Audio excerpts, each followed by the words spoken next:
Yes, let's run into the forest fire with just our paper tutus. Yeah, And each other. and each other.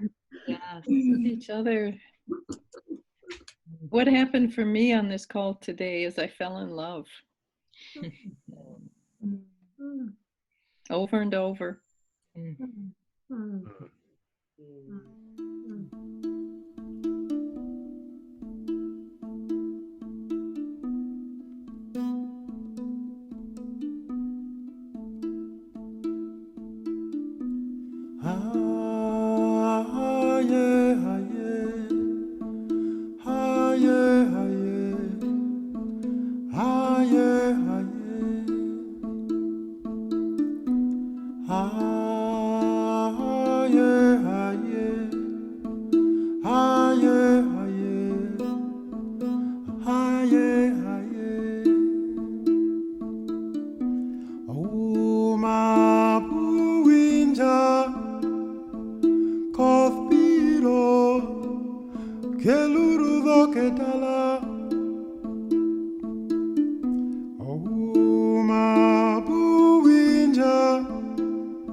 Beautiful.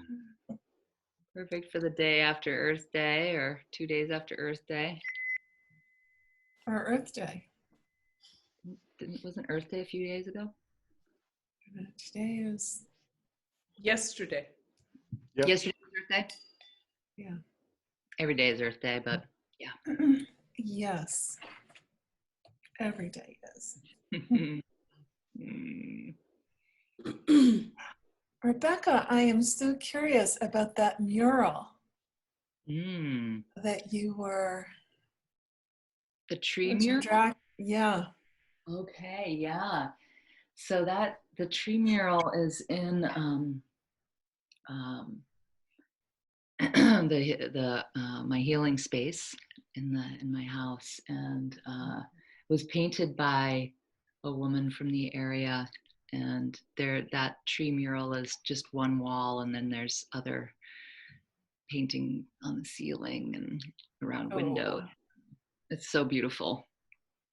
Are there pictures you can share? Great ones. But maybe next class I'll try and take the class over there. I'll take the class in that room and I'll show you around. What type of healing? Hi, Margaret. Oh, Hi. Hey. hey, you guys. Margaret had a sermon that was played at the National Cathedral. Wow. Uh-huh. It was awesome. Oh, thank you. Thank you. Thank you. That was probably one of the high points of my life, being invited to do that. Oh, wonderful. It meant a lot to me. Oh, yeah. That's huge. If you come as Earth Day. Yeah. And Margaret, if you ever come down to DC, let me know. The National Cathedral is so amazingly beautiful. Yeah, it I'm is. sure you've been there before. I have. Yeah, thank you. Yeah. Yeah. Oh. What was that like for you to have that shown? Like, was there any response? I don't know how it works via Zoom. How does pre work via Zoom? They have a chat section on the right side of the screen, and I'd been watching the services for the last preceding couple weeks, and so I could see like people are talking to each other during the service, which I found kind of like is nobody like just worshiping? But they're sometimes saying, like praise God, or they're saying sort of in the flow things, and other times they're not. But so I was debating whether I would just not look at the chat. Like, this may not be helpful, but I couldn't resist. So when the chat was going by, you could see someone, every once in a while, someone would post a really rude or vulgar or climate denying comment, and the moment it surfaced, it would be deleted. So there was clearly somebody was at the gateway. Uh-huh. And so I ended up feeling very protected, like the trolls are not going to come out and assault me. So that was a lovely thing. And the response I got was very, very warm. I think everybody's looking for hope and strength and sources of resilience. So, yeah. That's beautiful.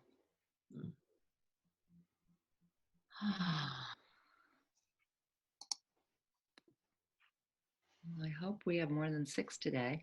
That would be fun. How many are signed up officially?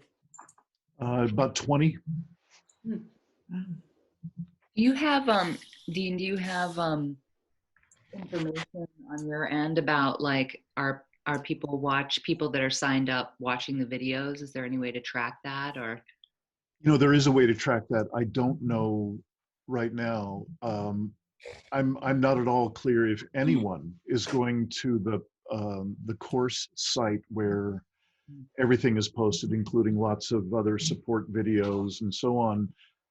And I don't know. I actually think I could check how many people are watching there, and of course I can do that checking for anyone who looks at it on YouTube as well. But I don't know right off the top of my head. I've been keeping that bookmarked and open as an open tab. I've had a lot of other things pulling me, but it stays open so I can tap into it pretty easily. Well, that's encouraging that you've been doing that, and you are absolutely not alone in having a full plate. I totally understand.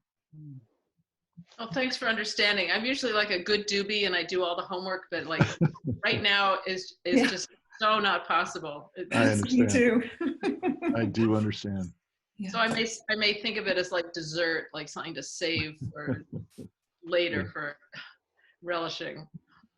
I appreciated that Google Doc that you put out with the inner resources and Right. those links that linked to the gentleman in Australia, the inner permaculture guy. I thought, Right. What was his name again? Dan Palmer. Yeah, he's very interesting. I don't think, I haven't found that Google Doc. And just for anyone who's interested or willing to subscribe to yet another thing on the internet, we have my podcast, which is a YouTube channel called The Poetry of Predicament. And there are many, many different interviews there that Dan Palmer is one of them, really easy to find there on that YouTube channel. So subscribe if you're willing, and I'm happy to put those links out separately as well. How often does the podcast come out? I've been doing almost 2 a week for a while now. It's been a productive time. So usually about one a week. That's a lot. Where is the resource folder? I can't remember.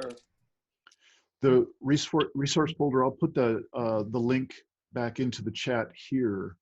It's a Google Doc. And Is there some way you can put it somewhere other than the chat? Because I can't look at the chat while talking. I can't follow the two things at once. Is there a place where it's in an email or something? I can easily include it in an email to us all. And do you want that now during the call? I'm not likely to look at it during the Okay. call. Yeah. Okay. I just checked in my Zoom folder, and I can see that I did save the chat. It's not exactly format friendly, but it's there. The content's there.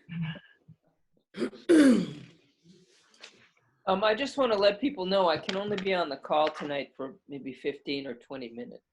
Oh, we'll miss you, Jenny. I know. I'll miss being here. Is there only one more after tonight? Yes. So next week I'll try to make sure I can be on the whole thing. Great. All right, well, should we get started? What do you say? All right, let's do it. Well, hello, all you beauties. It's so good to see you again. So good to gather here together again. So, yeah, let's just start. Let's just start with breath. Just taking a minute and noticing your own breath.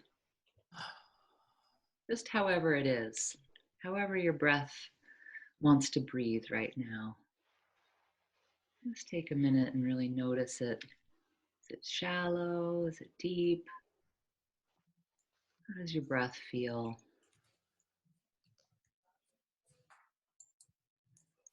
Just maybe notice if that exhale can lengthen just a little bit more.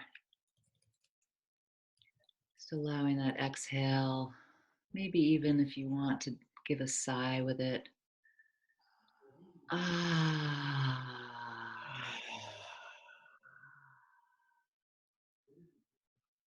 And just noticing how it feels when you bring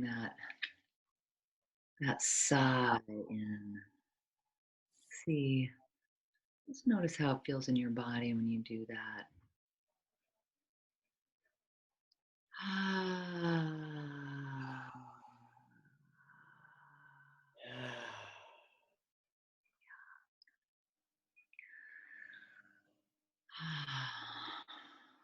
Welcome, welcome to your body. Greetings, body. Thank you for holding us.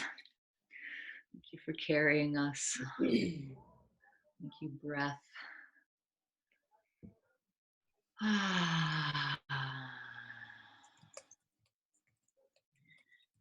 So as we flow along together today, even just that breath, that one breath, that breathing out with an extended exhale, just that one simple act can be so important in our days when we get knocked, if we get knocked off center, agitated, distressed, depressed, whatever. Just want to invite you to practice it in the hardest times, the times when it's hardest for you. Whatever hardest for you looks like, just right now anchor into your memory that, oh, when it feels really hard, I'm just going to do that breath, that one breath with the extended exhale. Just a little tool. So we're going to flow into a check-in. We're going to do the check-in like we did at the first class, which Dean introduced. And so that is a check-in of number one, noticing our sensations, just physical sensations in our body. And number two, checking in on our emotions and just letting everybody know where we're at, 1 to 5, sad, angry, fearful, joyful, just with those simple 4. And and then maybe just 2 words about how you're feeling today. And Dean, why don't I start with you and you can model it again, and then I want to invite you to pass it to Jenny since she will only be here for a short period of time. And then we'll just pass it on. Okay. So I'm noticing that I'm feeling my muscles are feeling relaxed in the relative warmth in this usually cold studio, and my breathing is starting to relax, also starting to deepen. It's been pretty shallow most of the morning, and then in terms of the feelings, with anger, I've got about a 1 on a scale of 5 in terms of how much of my anger I'm present to. Fear, maybe a 3 on a scale of 5.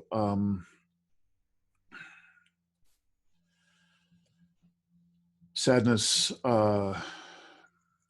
right now about 4 out of 5. And joy, also 4 out of 5. And did you want me to pause on any strong impression that I'm bringing in to today for the next piece that we're doing, or do it now?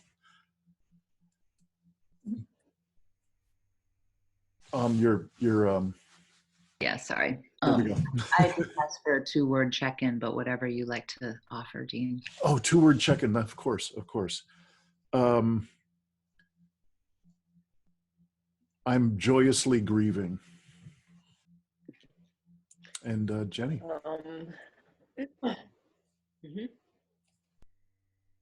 My body's feeling not quite relaxed,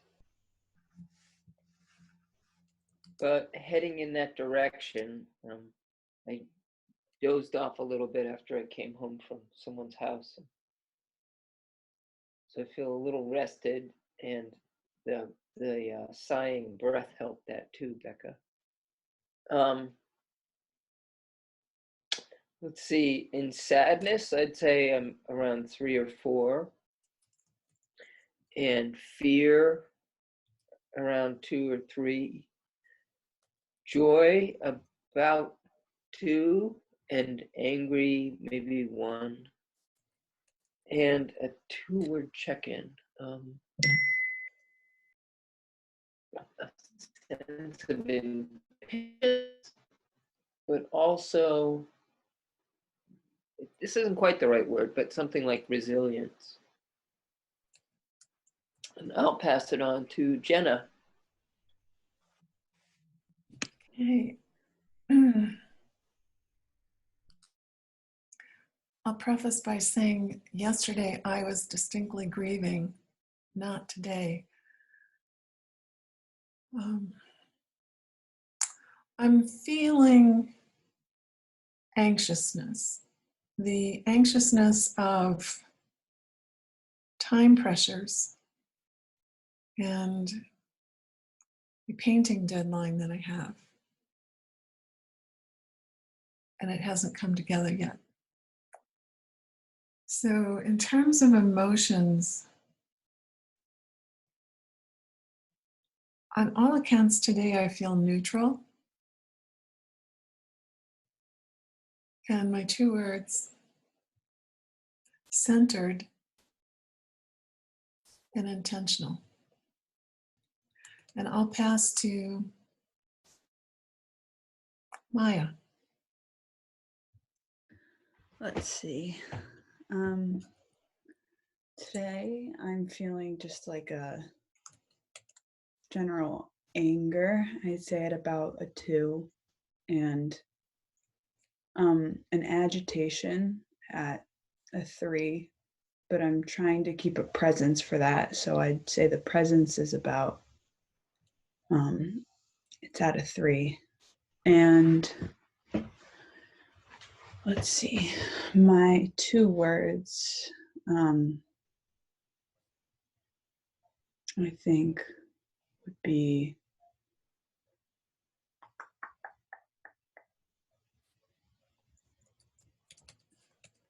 I'd say like general agitation. All right, and I'm gonna pass to Margaret. Thanks, Maya. Reminder, everybody, if you want to start with sensation, just noticing sensation in your body and then flow to feelings.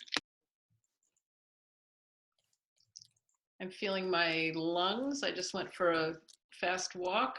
I'm feeling the weight of my body in the chair.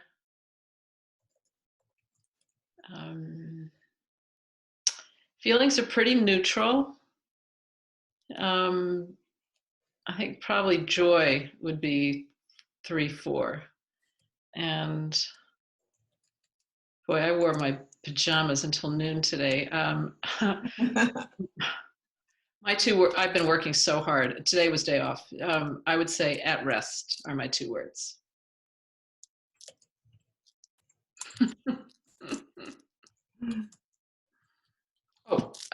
Over to Judy. Hello, Judy.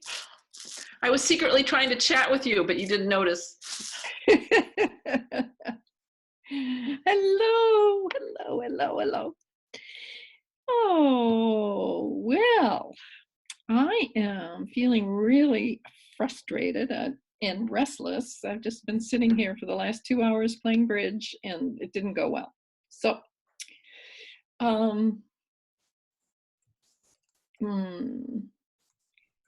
so I guess my 2-word check-in is a little itchy and impatient. And now, how about Elizabeth? How about your emotions? How are your emotions? Did you want to Oh, do you how were- are my emotions? My emotions are fine. Just that's good. I'm not weighing in on any of those because any of them seem to apply right Okay. now. Wonderful. I miss who you passed to. Who did you pass to, Jude? To me. Let's see. I'm noticing sort of tightness and contraction in my shoulder blades and my shoulders, a little bit in my jaw, but otherwise kind of expansive. Emotionally, anger, no, I don't feel anger. It's anger, sadness, joy. Is there another one? Fear. Fear. Yeah, anger is, I don't feel any anger. Joy is quite high. It's a 4 probably.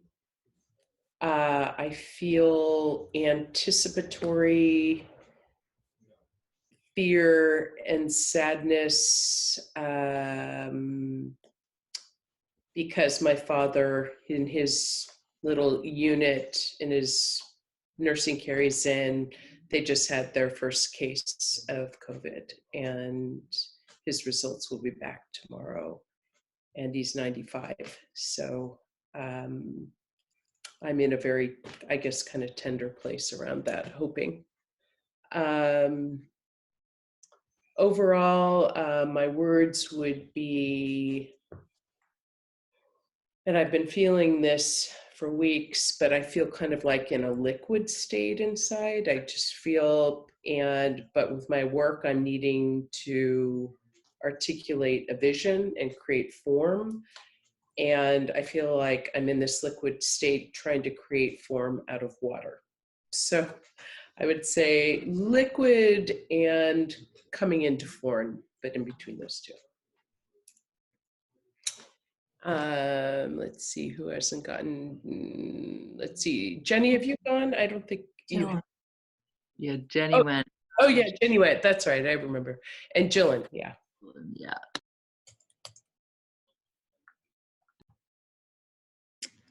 Hi, everybody. It's good to see each of you. My body, it was feeling very tense. And then when I sat down and did the breathing, it got relaxed, but in a heavy way, like almost too heavy, like not light. I don't know how else to, just heavy. My body feels heavy.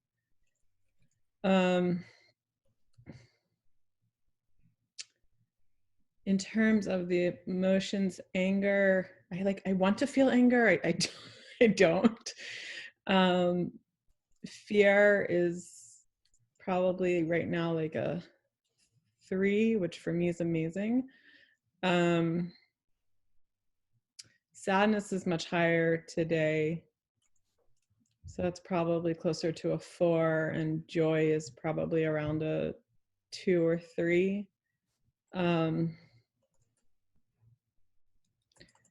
I think my words would be,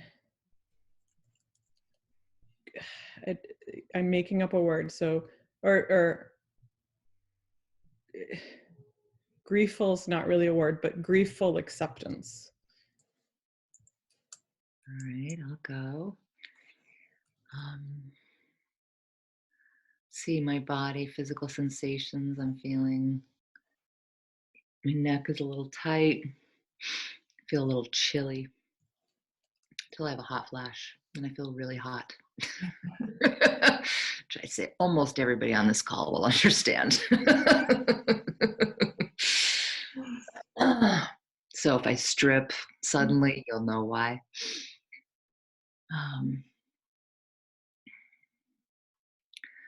See emotions.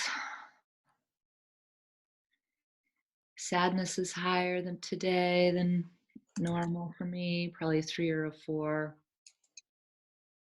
I'm just going to stick in vulnerability. It's not one of our 4, but I have a higher level of vulnerable feeling today. Anger is low, 2 probably. Fear is low, not really there at all right now. Enjoy, I'm so grateful. That current is probably humming along at a 3 or a 4. So grateful for that. And I just want to invite everybody to just take a second and really welcome all parts of themselves. Jill, and welcome the heavy relaxation.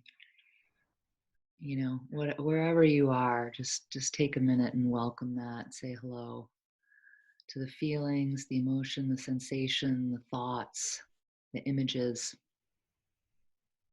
Just greeting these things internally. It's another tool. Just saying hello from the witness to the one who is feeling or perceiving. So I'll pass over to you, Dean. Okay. Hi, Jenny. So good to see you. I'm so glad you came on for a little bit. See you next week. Watch the video.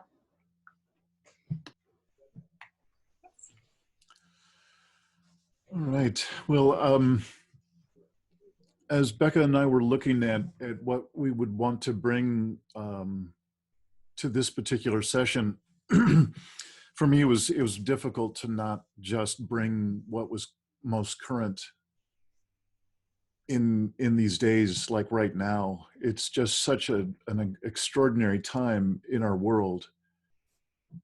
And I thought, since we've heard quite a bit from Becca and her extensive life experience and family experience in creating an alternative, way of living within all of them, I thought I would just share a little bit about the history that I bring, and that is that I've been in the training business for a long time, personal development and intimacy with couples and corporate leadership and a number of different kinds of training. And also been involved with my own set of practices in the, psychospiritual practices along the way as well. And then I just jumped to what is the core of this offering that Becca and I happen to overlap and decide, hey, let's offer what we both bring. And at the center of it is this notion of resilience. And I've been putting together these online, on-demand learning series, video learning series for the website and so on. And I've been particularly crafting the one on the basics of the entry-level piece on resilience. And I was started at how to define it. And I just thought I would get the most casual, usual way of talking about resilience, which is something along the lines of, I'm living life and life comes along and knocks me off center, knocks me down, so to speak. And the notion of resilience is, how do I pick myself up? Do I have the capacity, the ability to pick myself up and then resume my progress on the path? There are a number of pieces that just in the past couple of months, I've now had to retool many different parts of what's already an extraordinarily difficult body of work to present to people. You know, what I've chosen as my calling, which is to support and resource people who are bravely facing human-caused collapse of Earth and human systems. That's my elevator pitch of what I do. And in these past 2 months, it's become an extraordinarily different conversation, even deeper and even more difficult to convey, because we're all so confronted with that which even just a few months ago and for the past 30 plus years has been something we could just sort of keep at arm's length. Some of us were concerned about climate change and various other issues, but we could always keep it at arm's length. And here in these past 2 months, not so much. So one piece of that retooling is that I'm really seeing I need to not assume that you mean the same thing when you say resilience as I do. And one piece of that has been to make some distinctions that people can orient themselves around, like is the idea of getting back up and getting back on the path of, for instance, the business as usual world. That's a very different kind of resilience and picking myself up as opposed to the idea of picking myself back up and choosing an entirely different way of being, an entirely different way of thinking, an entirely different way of being alive.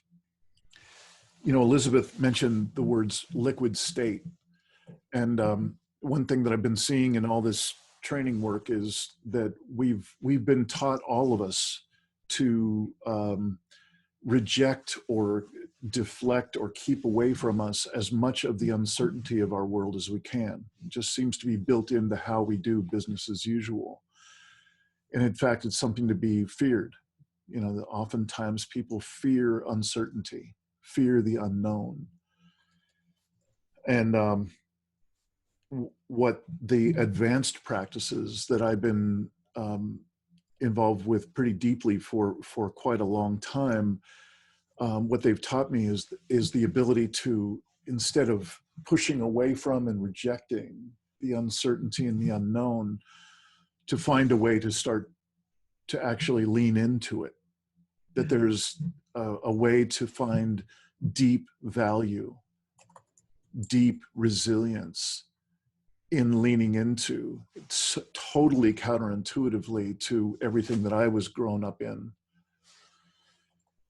So the liquid state becomes not just less daunting or less fearful, it actually becomes something that I create a relationship with and know that, yeah, it's still scary as hell. And I have learned to lean into it. So that's a huge part of the work that I do in Living Resilience and the podcast and everything else, is to offer a bridge to people at whatever, if they're just starting or if they're midway or if they're ready to go to advanced practices, to offer support and resources for that journey, for that bridging. Becca, it seemed like a good time we could just go right into the first demonstration of, yeah. Do you feel like setting it up and then asking me, or would you like me to set it up? Why don't you set it up, Dean? Okay.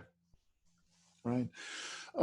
We'd like to do a breakout, possibly even a couple of breakout sessions today, and using the very, very simple reflective listening that we did last time, and really pointedly keeping it at the simplest level of just, in this case, I'm going to do my example of it for y'all, and then Becca will be listening.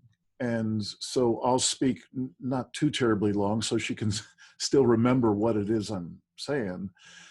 And then she can reflect that back to me. And I can get a sense of, do I feel fully heard, or is there something I need to adjust? And then so we might have a couple of back and forths where she'll reflect and then I either adjust or not. And ideally I get to a stopping point where I say, yeah, I feel heard. That's the basics of it. But what we found is that it's very helpful to have a third person, the kind of the observer, and they actually, it's very helpful if they are the timekeeper as well. And we're going to ask the observer to actually have a number of things to do. The observer would also write down little reminder words of what the person is sharing. Particularly we're going to be talking about needs. And can I turn that over to you, Becca, to speak about what what actual instructions for the speaker are? You're still muted. Thank you, darling. Okay. Yeah. So pull up that document. Okay. So I mean, we've done this before. We did this before, so you guys remember. I believe everybody was here. So who was there? Somebody not here? I wasn't. I had to go early. You had to go early. Okay, great. Well, we'll run through it one more time then, no problem. So we have the speaker, the listener, and the reflector, and then in this case, timekeeper, observer, and note taker. Now, the questions that we're posing right now were really to express what are you experiencing right now? What are your charges? And that could be charges, about what's happening globally. It could be personal. It could be, whatever is up for you right now. So whatever your charges, and then during these times, what is the self-regulation, co-regulation, or support that you need most right now? So basically, like, what's stirred for you right now? And what can you imagine might be helpful to that? And then Jillian just wrote something. Oh, you're just writing down what I said. Thank you. Does anybody have any questions about that? Okay. The reason that we want to know that we're querying about the meeting your needs is we just want to make sure that we can direct the course towards what is present for you right now and what your needs in the moment actually are. So we want to just see what those are. When we go into the breakout groups, basically, just like we have a chat screen here, you have the same chat screen in your breakout group. And so I want to invite the person that is timekeeping to just jot down briefly. It doesn't have to be naming somebody at all. It can just be, need dash time and nature, whatever it is, just a brief note so that we can just catch those and just be able to scan them and see if we want to address anything in the moment. So let's just practice this. And Jillian, would you mind being our observer, timekeeper, and note taker? Thank you. And please don't let us take more than 5 minutes with this. So if you could just keep an eye on 5 minutes, I'd sure appreciate it. And one thing that I'm going to be doing, since I'm just giving you a demonstration of this thing, is I'm just choosing one thing. I could actually go on and on. I could check in for a couple hours today. I got a lot going on. There's a lot that I'm full of right now, and full range. but I have one particular thing I'd like to share with you today. And so you can do the same. I would suggest you do the same thing, is just keep it to one strongly felt item that you're going to be heard in. And the person writing down need only write down when the person gets to what kind of self or co-regulation or support do you need right now. That's really all we're writing down in terms of notes. Y'all good? Okay. Oh, sorry, just clarifying. I am just writing down the questions Becca sort of put out there. You're writing down whatever when Dean gets to the section where he talks about what his needs are, you're just going to jot down the needs. Okay, got it. Thank you. Okay. So are we good to go? Yep. Yeah. So a couple of days ago, I was watching mainstream news, and one piece of that news was speaking about how in the USA, which is the hottest hotspot in the world right now for this COVID infection and sickness, and the hottest hotspot within the USA is across the country is elder care or old folks' homes, and this the way the person that was talking was summing it up was saying, and if you want any information about what at the federal level is being done, what's the plan, what's the way to support what they're doing with the hottest hotspot in the country that is the hottest hotspot in the world. If you want to find out what's being done in these elder care facilities to take care of that amount of death and sickness, you needn't contact any federal agencies. There is no plan, there is no action at the federal level to address those facilities at all. And when I combine that with the amount of conversation that I've been hearing this week and for a while now about how we need to return to economic momentum, no matter what the cost in death is.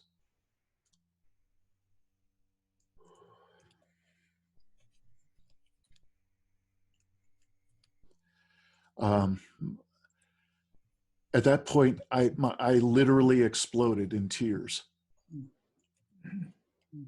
And I have a question. I had a question then, and it's still here now, is who have we become? Yeah. So I don't recognize us. And I'm stretched to the limits of my capacity. And I get a pretty big capacity in this conversation, in this realm. I've been at it a while and very active in those advanced practices that I mentioned.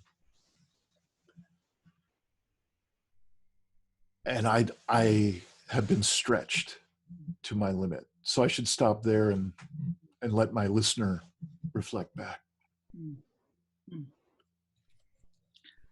Oh, you are really stretched the capacity right now, Dean, and full with this issue of there being no federal or no real response at all to how are we going to be caring for our elders that are going to be dying and sick in the highest numbers right now. And the question that is so painful for you right now is, who have we become? Yeah. Yeah, I feel heard, and that's it. So do you have any needs? What are... Yeah.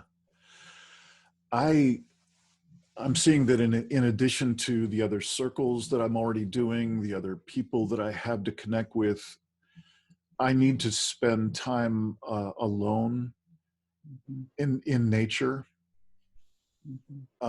with no agenda whatsoever. It's not part of the exercise, no agenda, no listening to a podcast in my head. I really need quiet in nature at least once a day. And I have not been doing that for a while.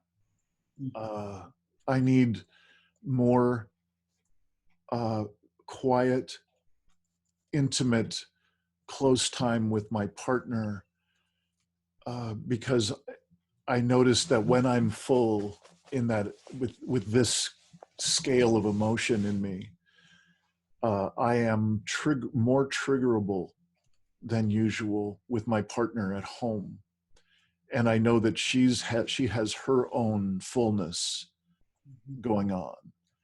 So she and I need to set up this kind of intentional quiet time, connection time, again with no agenda, nothing to have to do.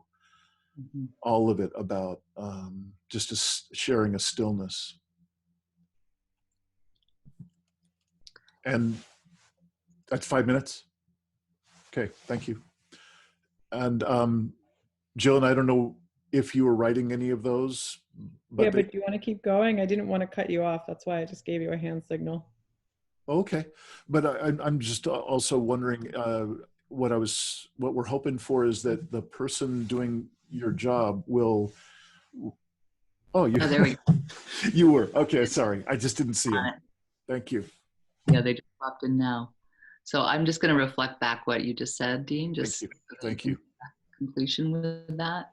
What you're really needing right now is agendaless time alone in nature, and time in intimate connection with your partner without any agenda. Yeah, and there's a stillness and a tenderness that also I don't know if I conveyed. That really needs and wants to be there to soften.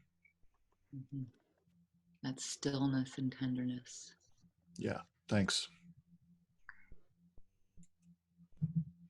All right. So thank you all for just holding that. And anyone have any questions about what the 3 roles are that you're about to break up into? I have a question. Are we going to do 4 and 4? We've got 8. Yes, we could do 4 and 4, and you and I could just sit it out. Yeah, let's do that. That's perfect. Yeah, but we're there. Yeah, we'll witness. Great. Any other questions? Oh, I want to say one other thing. Judy, I know you have an experience in doing empathy circles where your process is to ask a deepening question that gets to the needs that you hear being expressed. And what I found in the last time with that call is that when you ask a question of a person, that it keeps the dialogue going back. It's a little harder to stop when somebody's asking you a really beautiful, deep, meaningful question, and then you want to answer that, and then another question comes as opposed to a statement. So I think for this time is less about deepening the experience and more about just having the person feel heard. That's what we're shooting for. And you can do it however you want. All right. So we're about to break up into, indeed, 2 groups of 4. Excuse me. And the only thing I need to be sure of is that Becca and I are not in the same group. So we will see each other. Let's see. So does that imply, that there's a pairing and they go through the cycle, and there's another pairing and they go through the cycle? Okay. There's a triad, and we'll take turns going around and around in the circle. Okay. Yeah, it'd be good if you didn't just switch roles, you kind of kept it in a circular fashion. That would be great. Do you guys have a preference for who starts what? I don't. So if someone wants to be the speaker or whatever, I'm easy. I don't. I guess I'll go just to get it going, and then Margaret or Maya, who wants to time keep versus I'm gonna say talk back, but that doesn't sound right. Could I be the listener? Great. Yeah. I'm gonna get my So glasses. does that make me the timekeeper? Time and note keeper. Is that okay? Yeah. Okay. What am I? Okay, so I guess we'll start when you let us, or Maya, should I just start? What am I experiencing right now? A lot of energy, which is liquid in the form of waves, just pummeling, whatever that word is. I can't get it out. I'm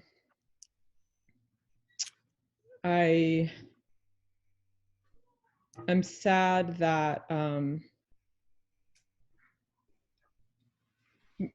slightly different from what Dean was saying, but I'm sad that no one is creative enough to figure out how to move forward. Not no one, but the majority of us are not creative enough to figure out how to move forward from this, and instead we're just going to move backwards into it, in terms of economics and everything else. That makes me really sad, because this could be a jumping off point, but it's not going to be. And I'm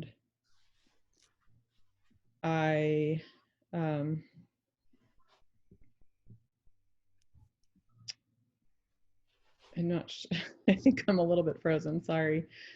I'm also just experiencing my own sort of trying to figure out if we're what's the best route forward for us, because this is where I was raised and this is where my family is, and it's beautiful here, but neither my husband or I are suburbanites, and this is suburbia, and we want our children to have a more natural experience, but that's a scary cliff to jump off of. And Maya, you feel free to just get a word in edgewise to let her know. Perhaps you could pause to give Margaret a chance to reflect back a little bit. Right. Okay. Yeah. So yeah, we can do that, and then I can go into what I need. That's a good idea. Thank you. Okay. I'm hearing that you're feeling waves of liquid, waves of, you're feeling sad, aware that no one seems to be leading us, helping us to move forward. And this could be a jumping off point to something new and better. But it doesn't seem like that's going to happen. And you're also thinking about, although you've been raised and live in the suburbs, it's not where you'd like your children to grow up. You'd like to give them a more natural place to live. But that's scary. It's like jumping off a cliff. Yes, thank you, Margaret. That was perfect. And I don't know if this is part of it, so I apologize. But in doing that, I heard how the internal and the external are practically the same. The external of what I'm upset about, that is also internally what's preoccupying me for my family. So thank you. So what I need right now is to be present, to learn presence, to be patient with how patient, not try to find the not jump to how are we solving any of this, but just be here now. And I think, and I'm terrified of this, I think I need to start being honest with my family. Not my little kids and my husband, but my siblings. Yeah. You're feeling a need to be present, to be patient, and frightening thought to be more honest with your family. Yeah. Thank you. And you want me to put those needs into the chat? Or just have them written down? Ideally, if you put them in the chat and then save them, just in case, save them just before we go back to the main room, so that we can be sure to get them into the chat when we all come back together. Thank you. That'll help Becca kind of gather them together and take a look. How are we doing time-wise, Maya? We good? That's 5 right there. Right on.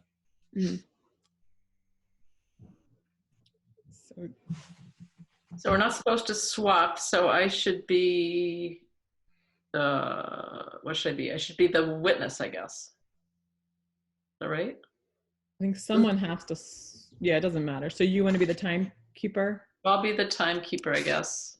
So Maya, you'll share and I'll listen? Yeah. Okay. All right. Let's see.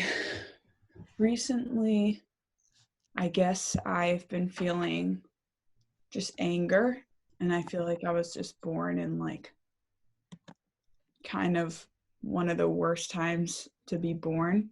I just turned 18 a few days ago, and it's like now I need to go to college when I can't be there. I need to figure out how to get a job when there's a good chance a lot of things might start crashing. It's like, I don't know, it feels like there's a whole generation of people who,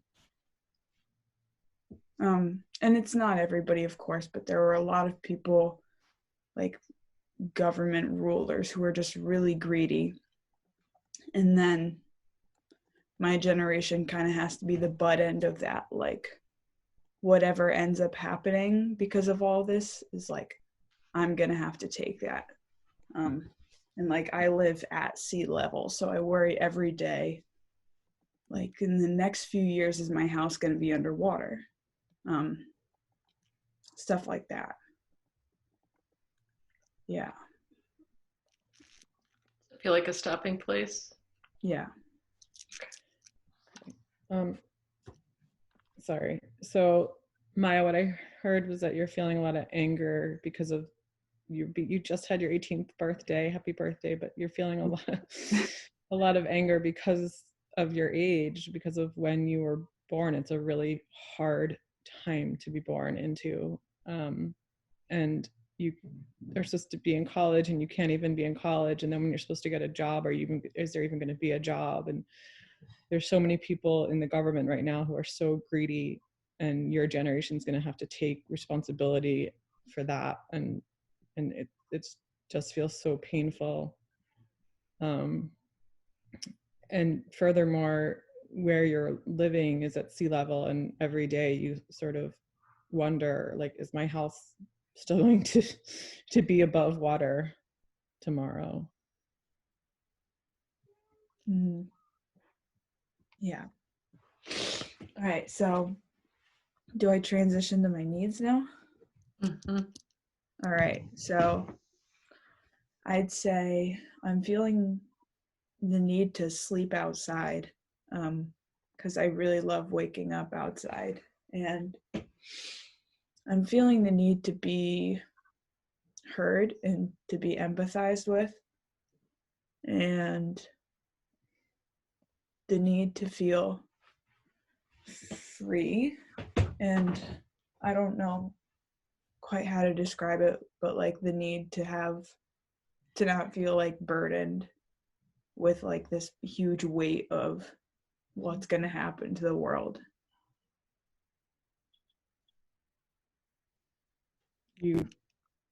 Yeah, I mean, you're feeling so burdened and you need to feel less so. You need to feel more free. And part of that is maybe things like sleeping outside and being more connected to nature, and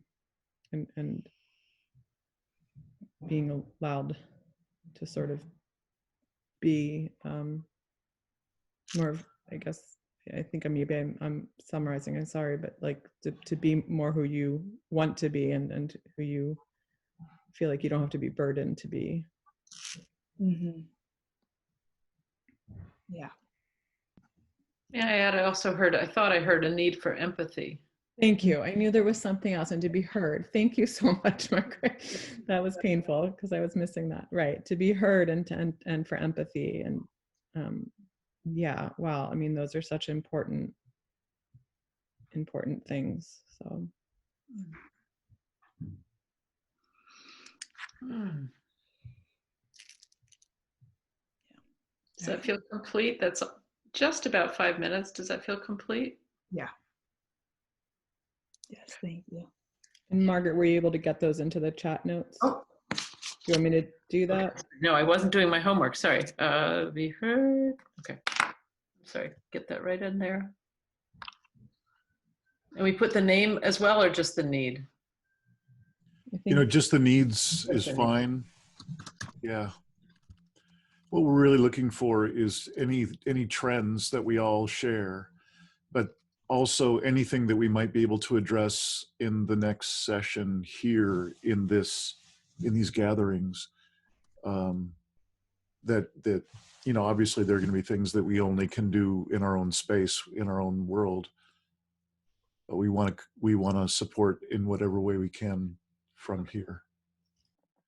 May I speak? Am I a speaker? I hope. I need a listener. Would one of you be a listener? Yeah, I can be the listener. Thank you, Maya. Oh gosh, what's up for me?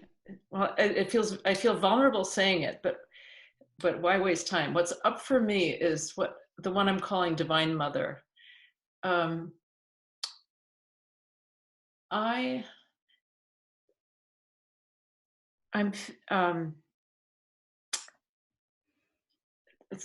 It's hard to do this quickly. I am feeling a need to experience and, whenever possible, manifest the Divine Mother. And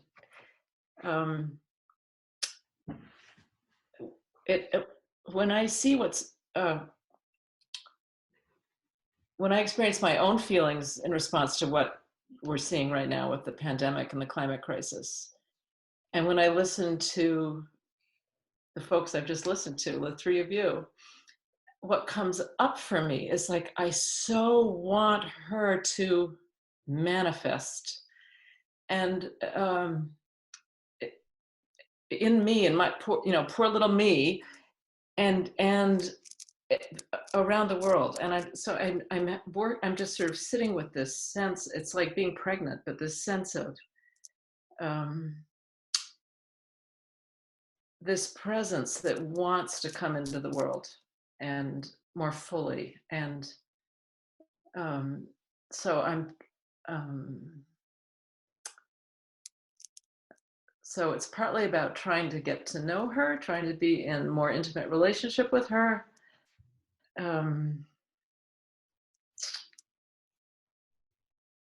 Praying for her coming, setting aside judgments that people are going to think I'm crazy. So I'm trying not to be self-conscious, but just to say the truth. So maybe that's enough. So what I'm hearing is this almost impending arrival of this divine mother, and how she's so needed right now. And if I understand correctly, it's like a wish for, collectively, almost other people to feel that same sense of this presence arriving. Mhm. Mhm.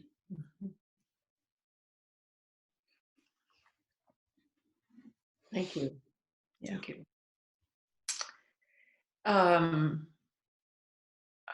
What I need is I need open time in nature, in the natural world, and where I'm listening and yeah, being available. My my fantasy or my it's I let's see. I'm wishing I knew more Native Americans. I'm wishing I had more I have images of drumming in a circle of women drumming, and then I'm afraid of being disappointed if I actually try it out and it's going to be terrible. But it's something in that kind of energy field of I need and we do have some drums at home, so maybe I need some drumming. I need more silence and more drumming, and I just I don't know. It's like I don't know what I need. I would just I'd like to know more how to bring her into my psyche, consciousness, heart, and also to manifest her. Mm-hmm. So you feel a need to know how to help manifest this, and you need silence and drumming and these beautiful almost yins and yangs, like the sacred opposites. Thanks for adding that, but that makes me feel heard. And I have to just say, I know this is a little outside the game we're playing, but just it is kind of sweet to have especially something I feel sort of self-conscious or vulnerable about saying, to have the other person just mirror it back in this very normal way, like, okay, you're not saying I'm crazy or weird, you're not judging me, you're just mirroring it back, and that's helpful. It's helpful. Yeah, thank you. We're at 5. Thank you. And this is also a little, and I know we have to go back, but a little bit, whatever. But Maya, I just want to say that at 18, you are, and I know that I don't mean this you're amazing. Like, you're just simply amazing. Like, you clearly have a very old soul and have lived many lives or something, because you're just Thank you. like phenomenal. Yeah. So. Amen.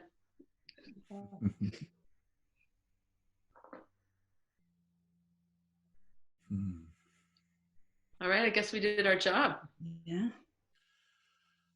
I'm curious if any of you could share, when you look at the people around you, that perhaps it's family members, intimate partner, neighbors, where you work, whatever. What seem to be some needs amongst those people around you? Like what seems to be a common need in terms of self-regulation or co-regulation, or ways that we can support one another from your perspective? One thing that I'm thinking is that when this first hit, there was kind of this immediate shock, and now I think for a lot of us, those of us who don't have family members who are ill, or we're not ourselves dealing with being sick, it's more of an issue of stamina, of finding a way to stay fresh, stay playful, find joy. It, yeah, it's partly the weirdness that we don't know how long this is going to go on for, and it could go on for, it might be a few weeks, on for months, and so anyway. I also love any ways we can frame this as an opportunity for practices we should be taking up now, so that we're ready to hit the streets when we're free to do that. So what is it we need to be learning? What are the practices we need to be practicing? Now's the time to get out in the natural world and make friends again, and develop that heart relationship with let the divine come to you through the natural world. So that when we're back on the streets, we can be full of wisdom and power and clarity. Because I'm not ready to relinquish the game and say we're just going to go back to business as usual. I'm still holding out the possibility that we could change course. Mm-hmm. Yeah. Got it. Thank you. I'm going to hit the go back button, which gives us about a minute. So just be ready. I just feel like most of my neighbors just want things to return to how they were.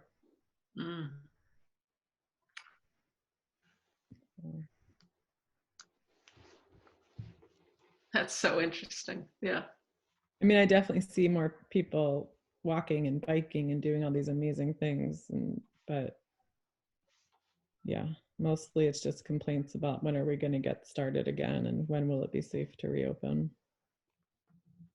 So then I feel what comes up when hearing that is then, boy, is there a need to be finding ways to communicate as much as we can with whoever is in our sphere of influence, like wherever we have people to communicate with, to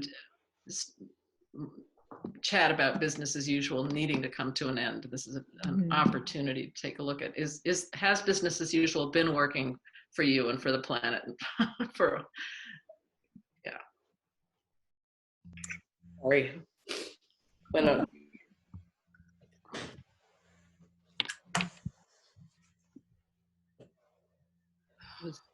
I got booted out. Did Elizabeth get any reflection or anything? No, she didn't get any reflection, and that was a very tender time to be booted out. Yeah. I know. I was texting Dean asking him for a few more minutes, but didn't get through. So if the group doesn't mind just pausing and letting Judy reflect back to Elizabeth, that would be really helpful. Elizabeth, is that okay if we do it here, or do you want to go back into the small group? No, it's okay with the group.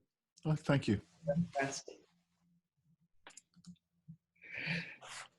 Well, Elizabeth,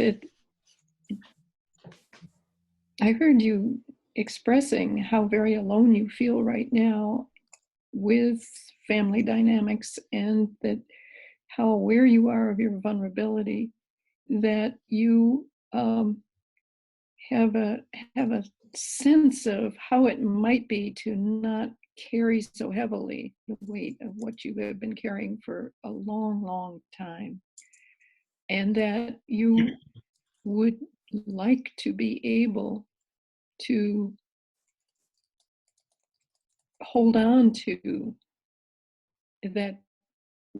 that sense of not buying into the pain that you've been carrying so long. And it really seems really clear to you how much right now you are needing love and support, as your father is in a precarious living situation, or potentially very precarious living situation, that will probably bar you from having the kind of ending relationship with him that would fit for the kind of feelings that you have for him. Thank you. Yes. Thank you. Thanks, Dean. Hmm.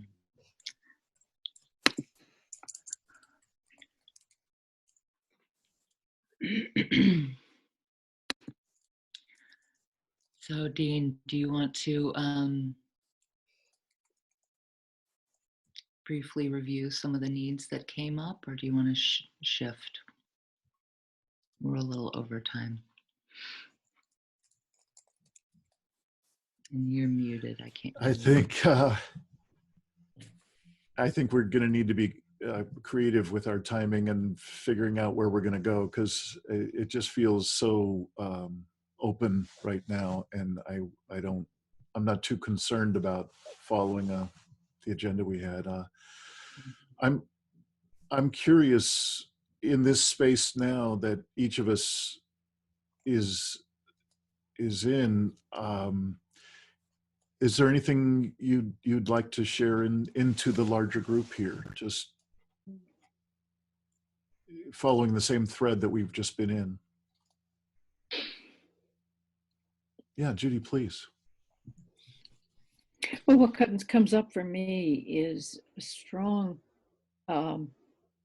sense of outreach that to both of the people who spoke in our group, who both live alone. I'm just feeling at a very practical level. I live alone too. How wondering what's possible. You know, my heart is wide open now, and I'd like to both of you say, okay, I'm in your life now. How are you going? Let's see how you can use me. So that's what's working in me right now. It isn't necessary to go through so much all alone. Because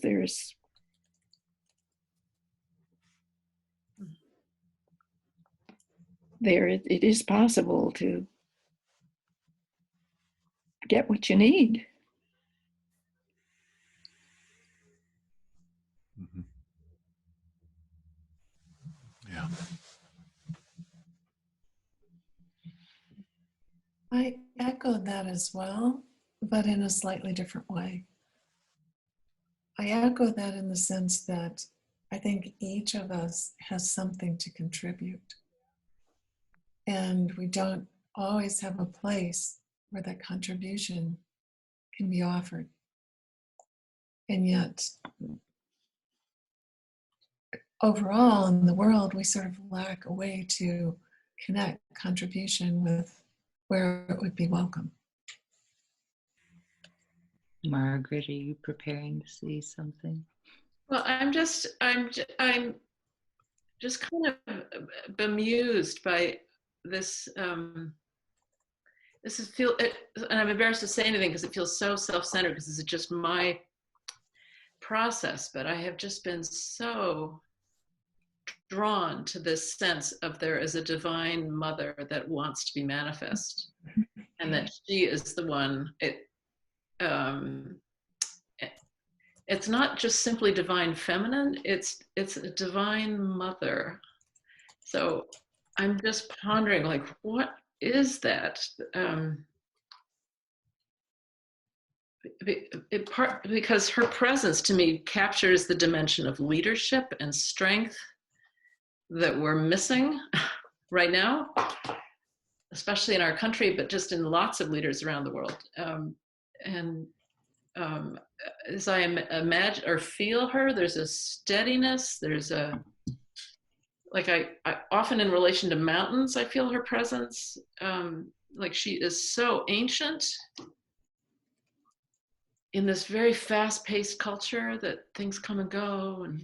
And anyway, I'm just feeling very drawn to just kind of contemplate her.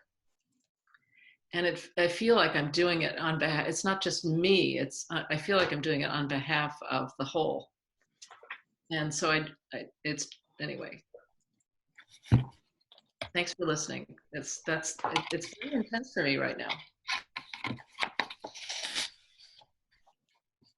You know, it's interesting, Margaret, is before the call, I did a quick card reading, which I do very regularly.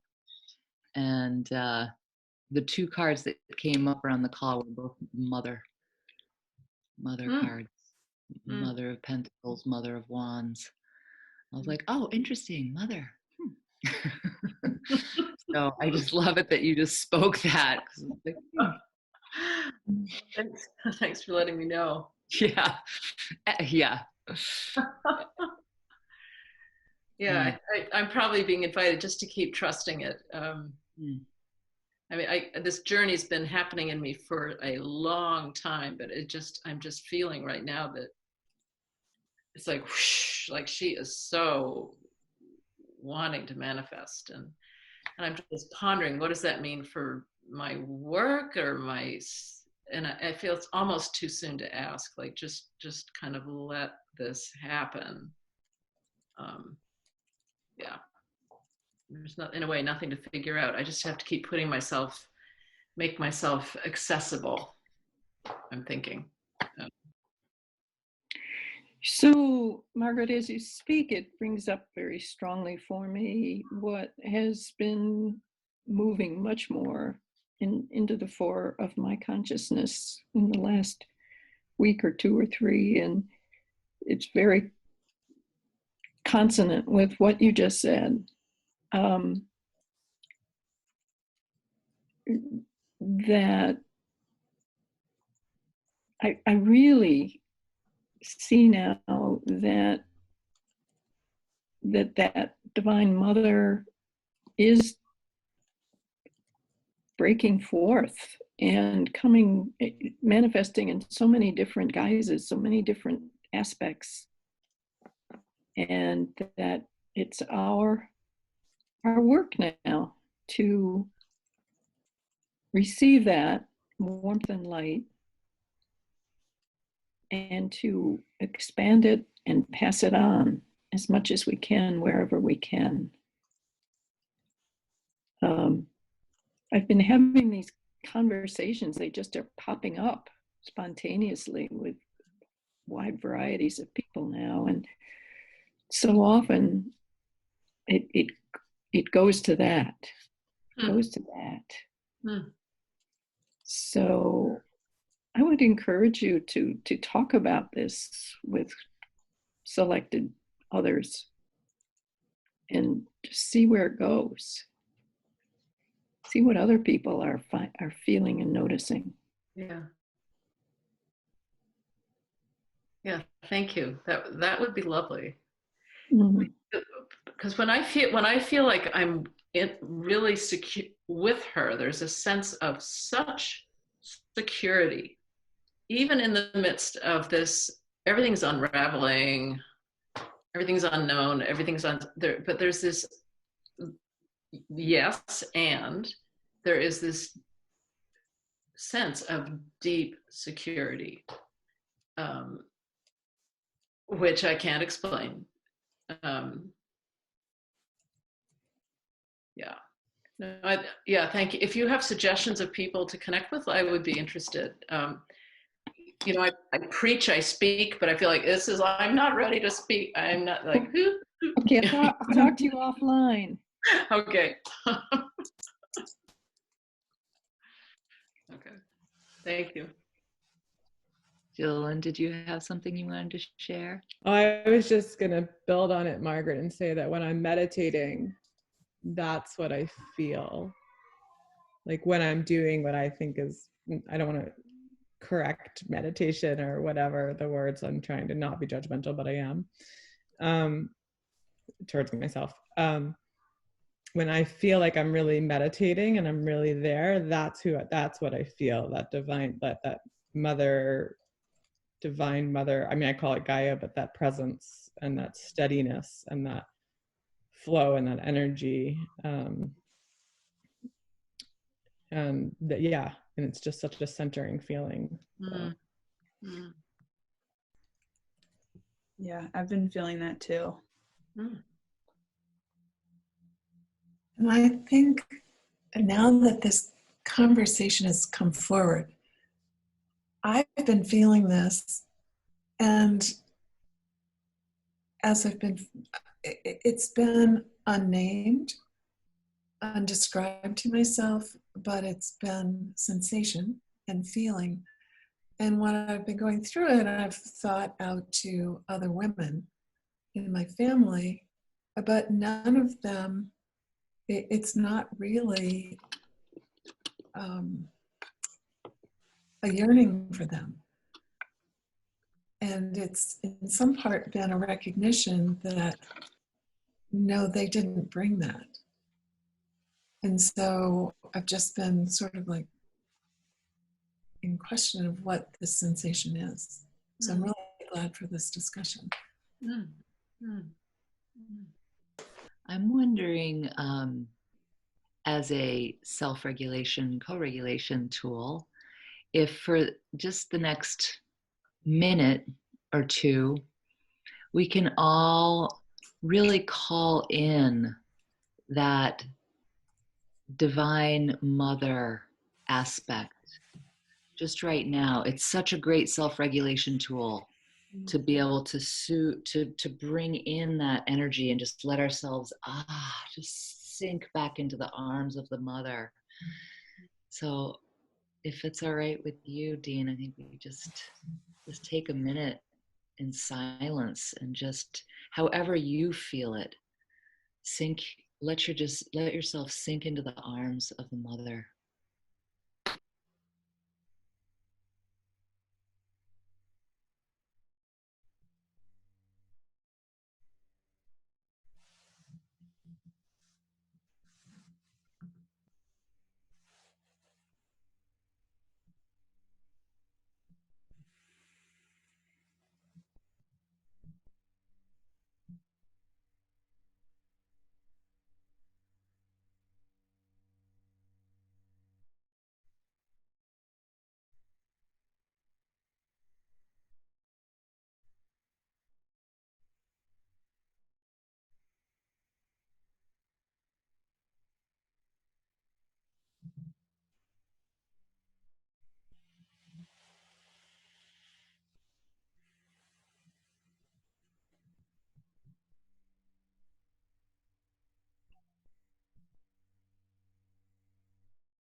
Just noticing how she feels in your body.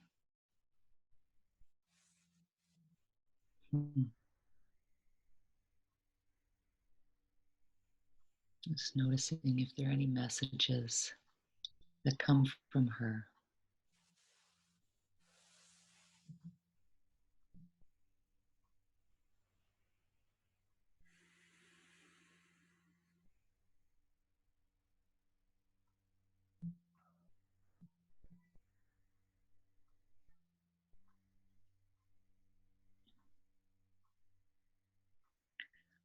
And I just want to invite you to speak aloud if there's any messages that have come from the Divine Mother or any felt sense that you'd like to share.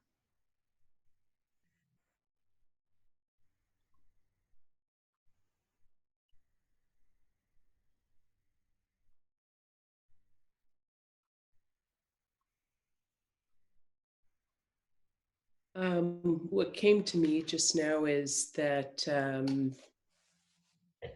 that night I heard about that teaching about how boulders are not heavy unless you lift them.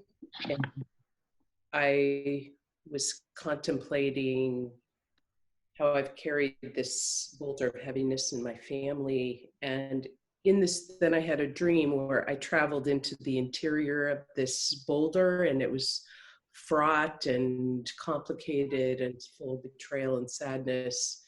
And then the next scene, I was in the ocean and I was being held by a giant white whale, but it was like a translucent force field I could see around me. and all these currents were coming, and I was being held in this beautiful dance.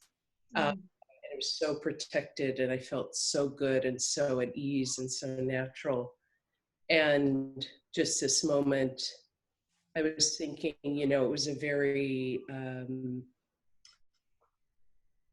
loving, motherly, holding, safe, protected experience. So I'm just, it's occurring to me that maybe that was that kind of thing that we're all feeling, finding expression in my dream.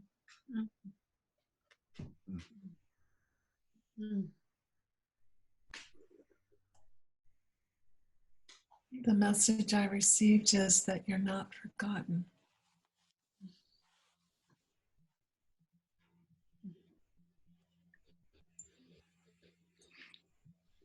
I had a sense of my whole torso, and it was sort of, I was experiencing it like shaped like an egg, and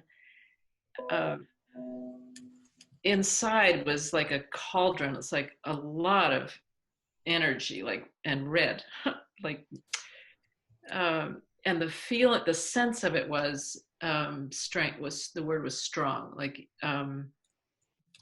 strength, because this mother that I'm imagining or whatever, I never know whether it's experience or imagination or whatever. She's not just soft and gentle. She's also incredibly strong. Like, yeah. So that's what I was sitting with. Yeah. Like fierce mama bear. Yeah. Like there's a place for our anger.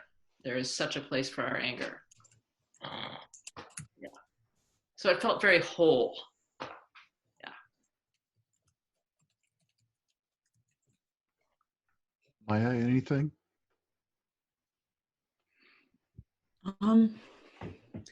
I guess I got the sensation of like, I know that I have a lot of pain in my lower back, and I have a lot of ailments that tend to focus just in my lower back and like lower intestines. And I just got the sensation of like, hold that tight. Yeah. And I got the calling to, you know, go sit and listen to that. And yeah.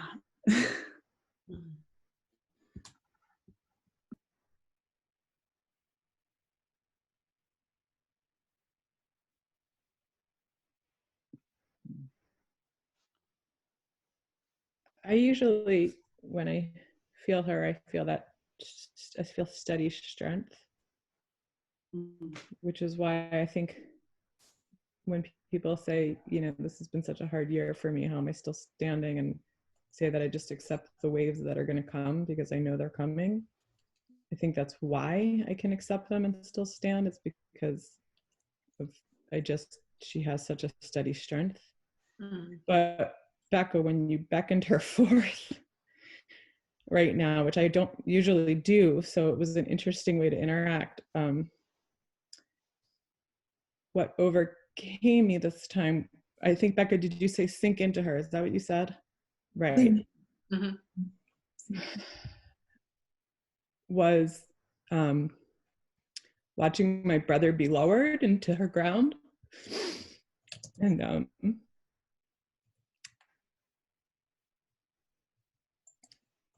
that she has him. And she has all of us.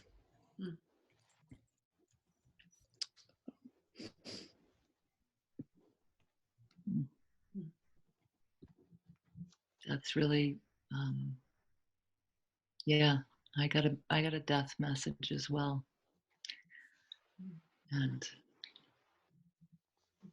it came with this energy of, do you think these deaths are not mine? These many deaths that are to come? Do you think they are not mine?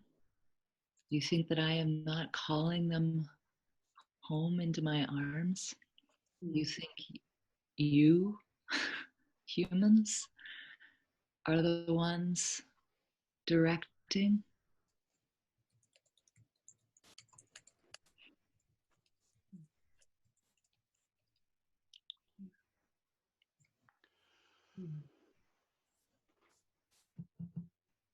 I noticed that the message that comes through to me really often, including now, is that this space, this I call this grace, this space, grace. This space that we've gotten ourselves to here in this call, that is her space. And that's how far away she is all the time. That far away. That grace is so immense and so available in every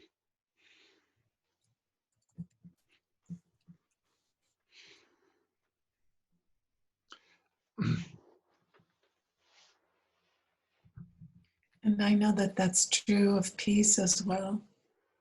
I believe it's a field of energy that is ever present. When we can center ourselves into it, it's never away from us. It's always present. It's ours to turn to it and remember that it's part of us when we let it.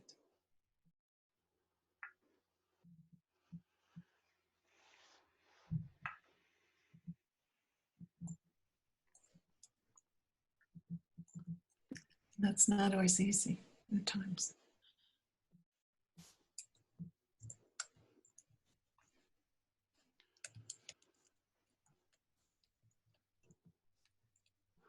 Is there more you wanted to share, Dean? Yeah, I just noticed that in our last session, there's a part of me that was a little sad that I wasn't as engaged as I might have wanted to be, because I've really given up on being prepared in an external way very much. We've got a month's worth of food and we've got some supplies, and we're comfortable and set up that way, and yay, that's great. But I've been away from the possibility of doing major gardening and things like that for a long time. So I wasn't able to engage as much as, again, that I would have liked to last time. Here is where I engage. This is where I'm called. Maya, when you speak, God, I call this the time of stolen dreams. You've been born into a time of stolen dreams. And it just breaks my heart. And in whatever way I might offer this, I so apologize. I so apologize for the extraordinary pathology that's wrapped around our world that you've been born into. And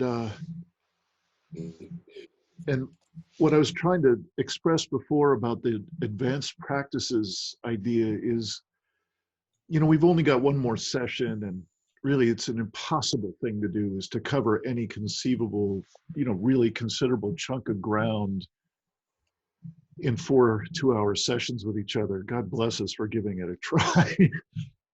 In my experience, these are advanced practices, and the advanced practices means, how capable am I of generating this space, of returning to this space?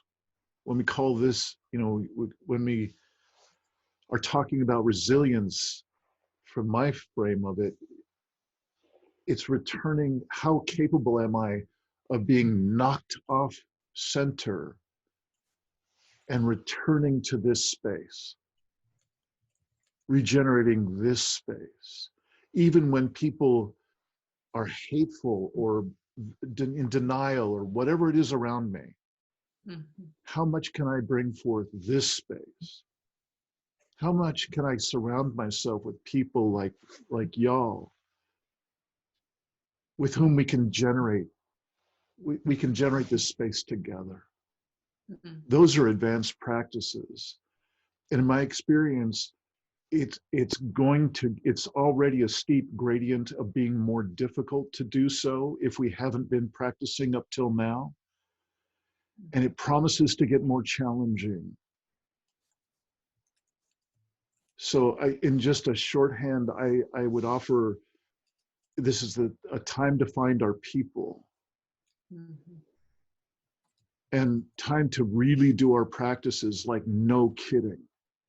The practices that keep our heart open, the practices that keep us solid in our connection with earth and with the core of each other and with our deeper selves. So that's, I guess, my message in terms of what I recall really had Becca and me say, let's do this. Let's offer what we can offer and see if this is of interest to folks, because this is what we're seeing is called for. So I just so appreciate this space today. I'm I'm obviously moved, and this is what I would consider the optimal state. You know, I don't mind being in tears for the rest of my life. It's what better place to be. There's a deep beauty here. Deep healing is available here. I just thank each of us for the generosity to let our guard down. Maybe that's just me. Maybe it's just me that's guarded in some of my day. But thank you for bringing your hearts and the way you express this space. That's what matters most to me, is to connect in that way. So thank you.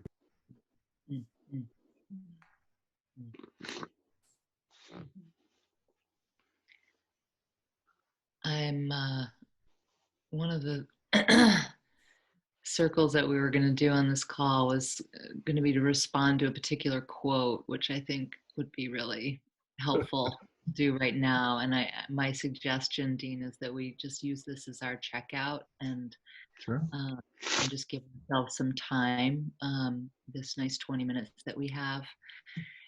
So I want to invite you to just listen to this quote and see how it feels in your body and what you might want to share in relationship to this if it calls you. So I'll just read it to you.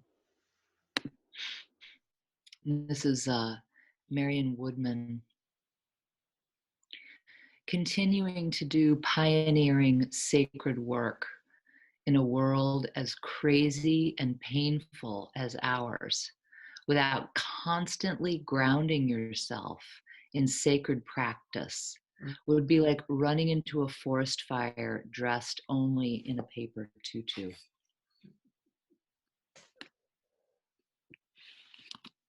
Yeah.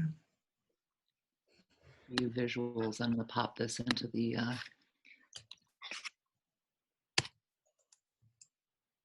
chat. So as we check out today, if you feel called to respond to this, the incredible importance of our sacred practices right now, feel free to do so. And if there's something else that's moving you to share, go right ahead. And let's just do this popcorn, so whoever's feeling it can just jump in.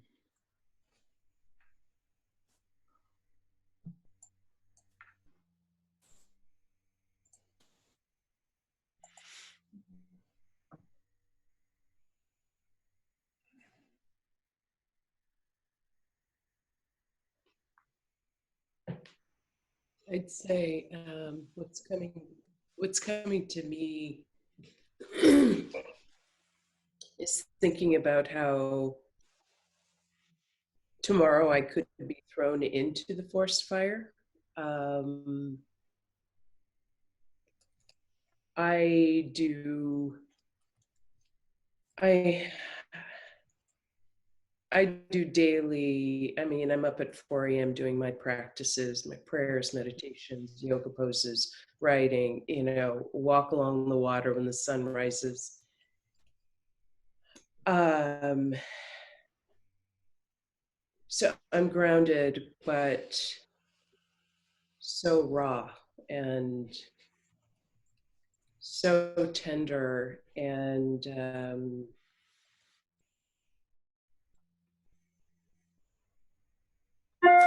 I guess what I'm wanting to say is I do the daily practices. It's not like they protect you from your heart being broken. They can help you hold the heartbreak and the raw tenderness.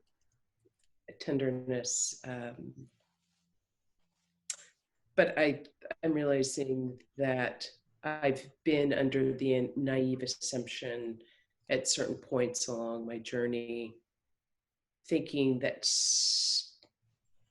not that I would prevent the heartbreak, but maybe be a little bit impervious, or not impervious, but that it wouldn't hurt so much. And I'm just seeing that when your heart is open, it just does get hurt. And that's the price of having your heart open. And one other quote that I like along those terms by Alice Walker is, she said at one point, my heart has been broken so many times that now it just flaps open like an old suitcase. It's like we always think of, our hearts break and we close and close and close. And now it just flaps open. Go ahead, go ahead, life. So trying to keep that in mind too.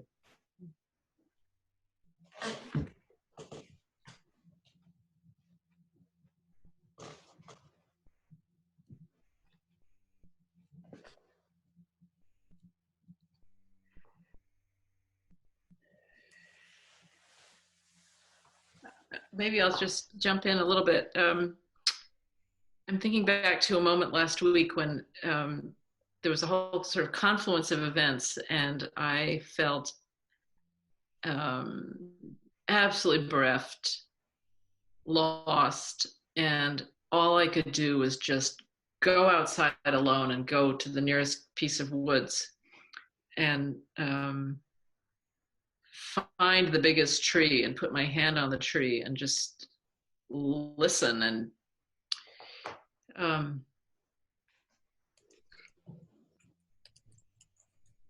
And I guess the couple things to say is, one is I feel like I have not been faithful to a daily sacred practice, and there are times when just the need just propels me, like I need to do what my soul needs to do. And I feel like, and the thing is that being out there in the woods in that sort of sense of extremity,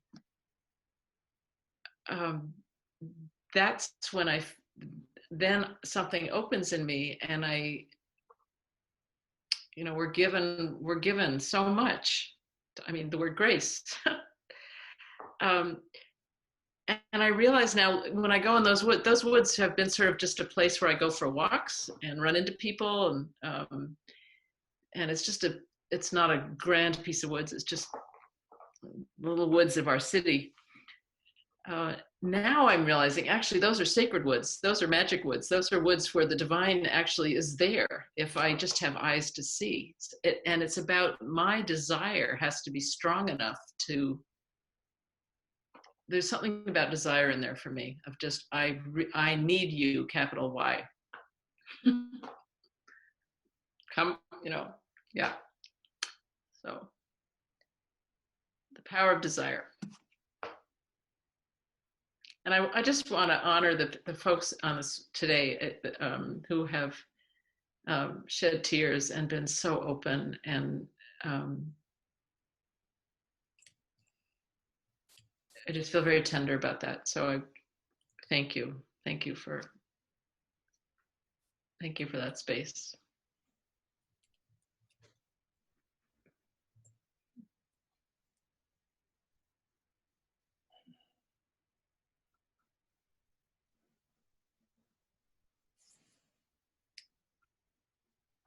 What I've been sensing,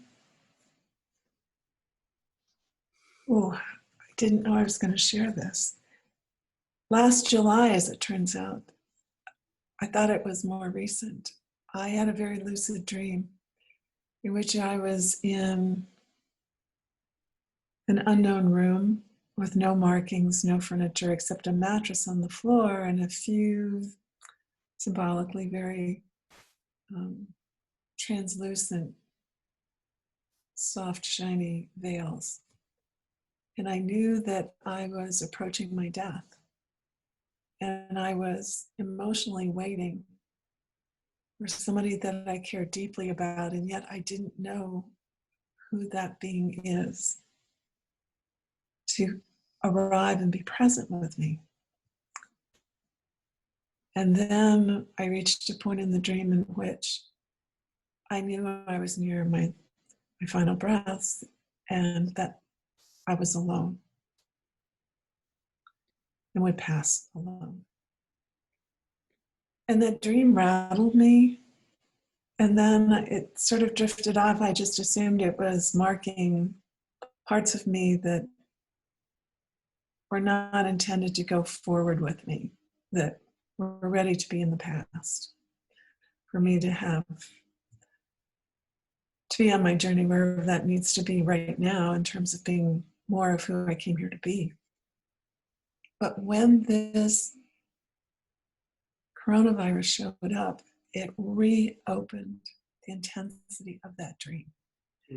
It really freaked me for several weeks. Like, was this a prescient dream instead of an informative dream that you're letting go of some part of you? And it took me a while to get out of that freak out.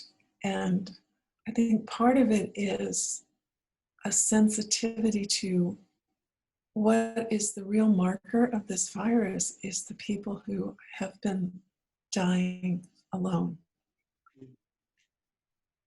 And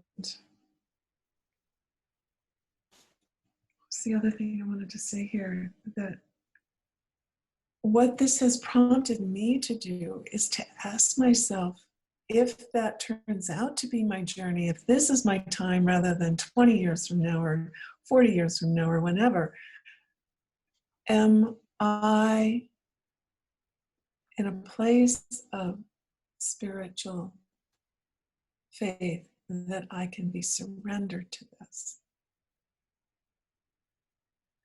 And so every day, part of my practice is, am I surrendered? And I'm still not. And so it prompts me every day to really think about what's behind not being surrendered and what am I surrendered to?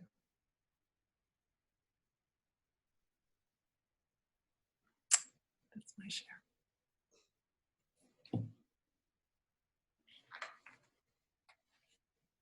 I just want to comment for Elizabeth and Jenna.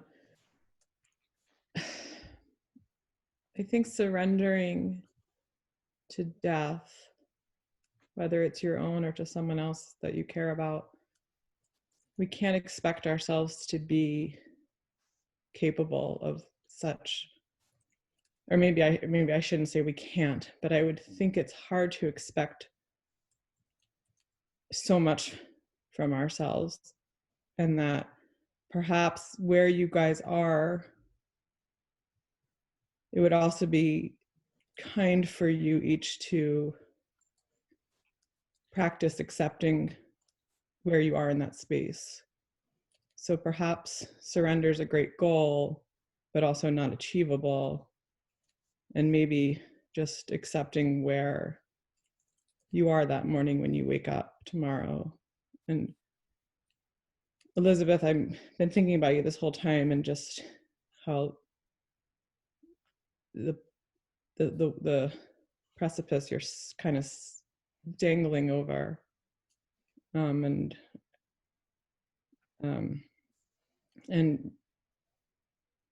yes, nothing can prepare you for heartbreak, and I think that's okay. You know, it's terrible, and I don't mean it's okay, like, you know, but I mean it's okay to not be able to be prepared. So I guess I'm just, for both of you, just, I think it'd be compassionate to just be self-compassionate to where you are. I think it's a lot to expect ourselves to be these perfect gods of sorts. And I'm not saying you're expecting that. I don't mean that unkindly. So, and then just a couple things that came up for me and all of that is,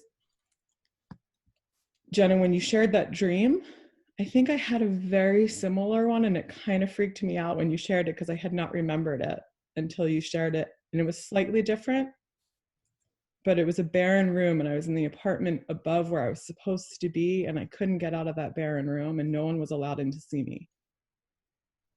So you kind of freaked me out because I was like, oh my gosh, I had a, and then, right, I never connected it because I never thought of it again. So yeah. But also I was thinking about how that, back to that quote, how important that statement is, but also sometimes I almost wonder, would it not be better if you're running into a forest fire to just be dressed in a paper tutu? And those will burn up quicker, right? Rather than all your battle gears on, and it's just like a slow demise. And sometimes I think about that, right? Like I wish I didn't know or feel, or like wasn't as like honest and exposed as I am, as like my neighbors across the street who are these beautiful people, but don't seem to be linked in, or any, I don't know, but my point being, I just wish sometimes the ignorance sat on my heart as well, because we're all on this path together, and sometimes it would, I guess, I just wish I didn't know what was coming. But in that breath, I've, without ego attached to this, I've always known what was coming from a little girl. I've always known these little things. And now when I look back, I'm like, it's amazing how much insight I had as this small child. Like, but I didn't listen to myself, and I didn't speak my words. And I'm still, only with a few select people do I speak my true foresight. But anyhow, I just, I guess that's my share. And I just want everyone to just, it's a both and.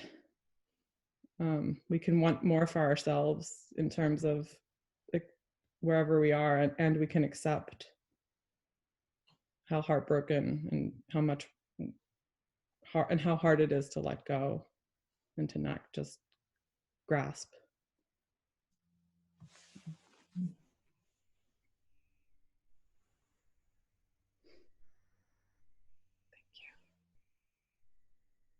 Thank you.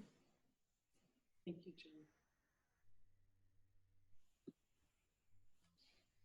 Maya, do you have anything for wrapping up this session? Let's see, let me look at that quote one more time. Yeah. Well, I don't know. I was thinking about what I was thinking about Jenna's dream, and that I haven't had a dream quite like that, but I know that when I was little, I used to have like very vivid dreams where I would like die at the end and I could feel death, and it was like just a blackness, and it was this huge fear of mine. Like I even remember the day I found out that like death happens, and because I always thought that people could live forever, and I remember being horrified when I found that out, and it gave me a lot of anxiety when I was little. And it's been a recent mission of mine to learn to drop into that fear and to welcome it and learn like the ins and outs and the beauties of that death. Yeah. And I guess when we were talking earlier about like the Great Mother and how she's like holding this death, is I remember a few weeks ago I was outside and I just like had this vision of the soil being this entity that would like hold all these seeds, and that's why they would sprout, was because they were being held so firmly and lovingly, and that death was just becoming a seed and becoming part of that holding of those seeds.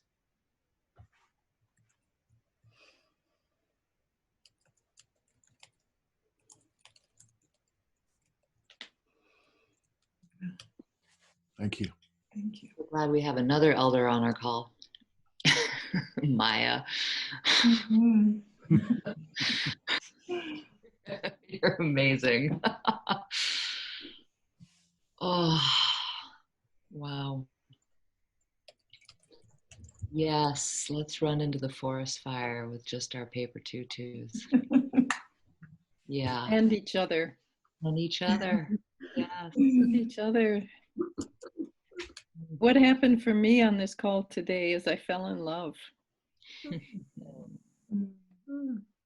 Over and over.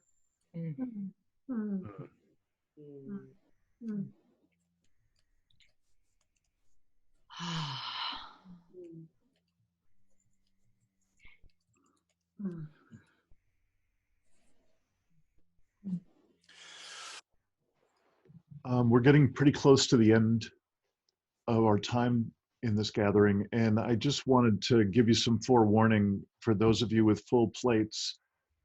I'm going to be sending some links out to you, not only for the recording, if you happen to be wanting to see this recording of this session again, but a few other things are going to be added. I'll add them both in the course space where all the other stuff is posted, and I'll also send links in the email so that you can just go directly to them elsewhere if you'd rather.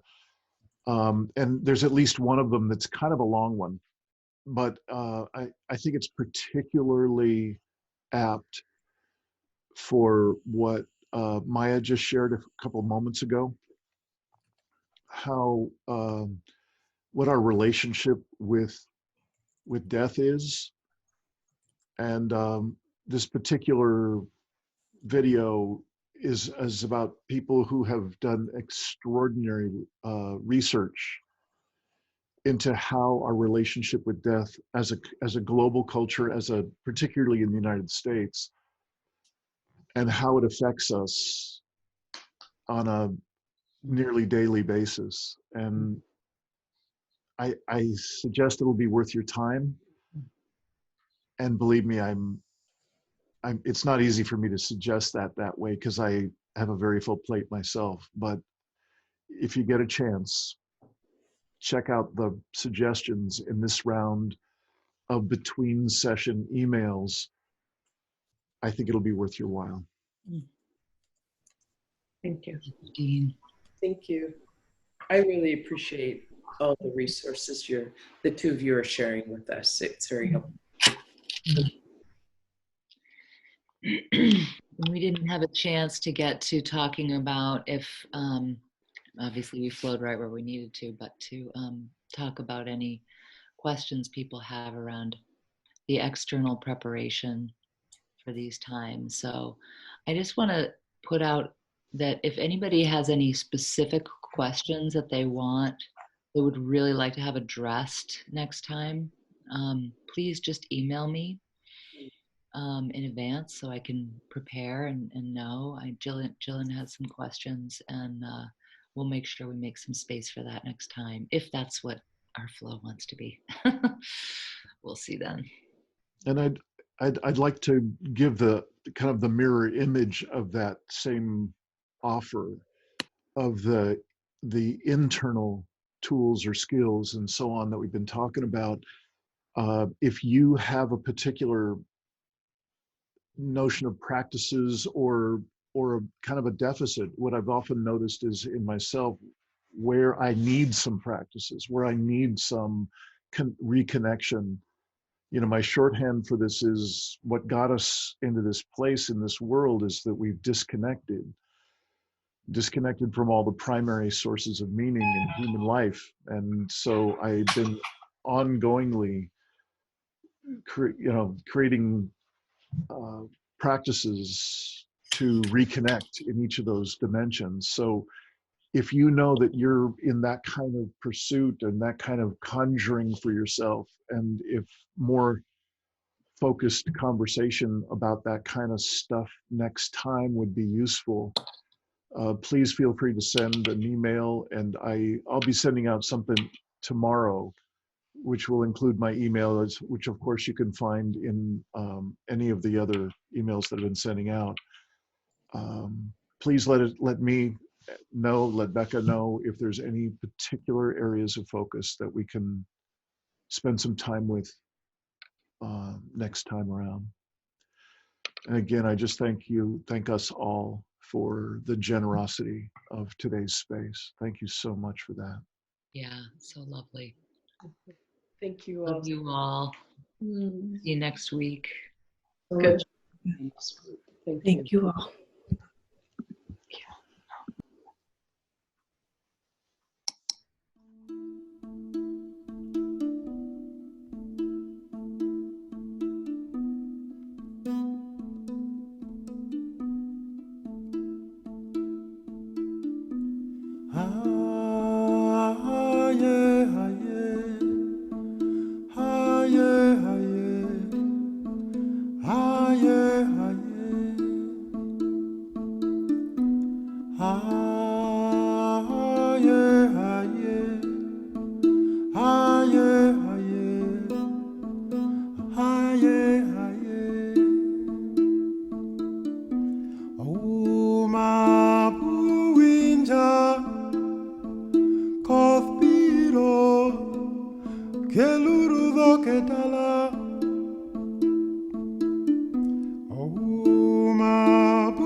Aye.